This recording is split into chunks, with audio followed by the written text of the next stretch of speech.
Search engine algorithms are constantly evolving. That's because how people search changes constantly.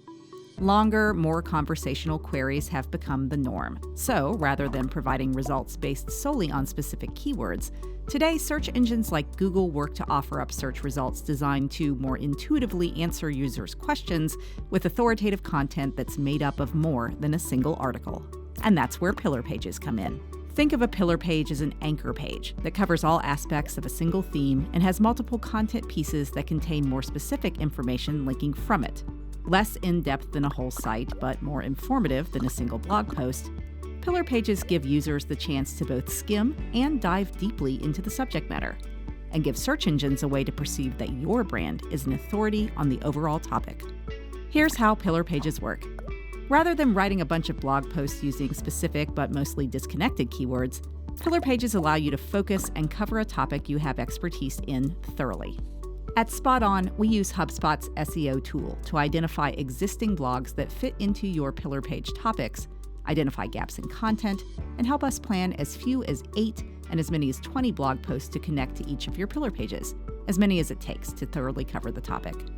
Why bother building this interconnected web of content?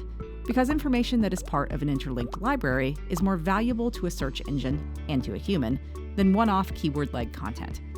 Connecting all content on a topic to a pillar page enables search engines to scan and identify the relationship between that content.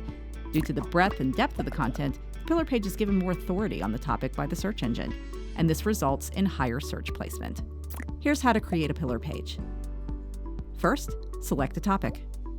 Focus on a broad topical theme rather than specific keywords, something that's general enough to support multiple blog posts but not so broad that it's impossible to cover.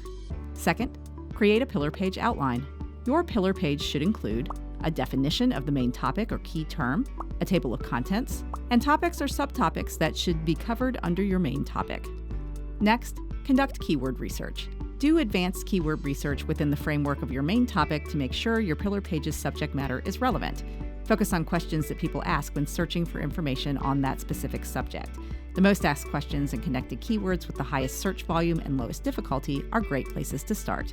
Finally, group and write blog posts, topic clusters, and pillar pages.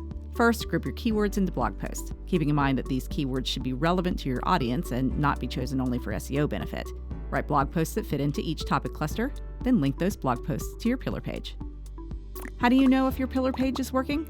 You'll need to examine the metrics, measuring how many customers and conversions are created via your pillar pages. The results will tell your content marketing agency how well your topic clusters and pillar pages are working. From there, everything from keywords to topics can be tweaked and improved to ensure your content is being viewed, converting visitors to leads, and turning leads into customers.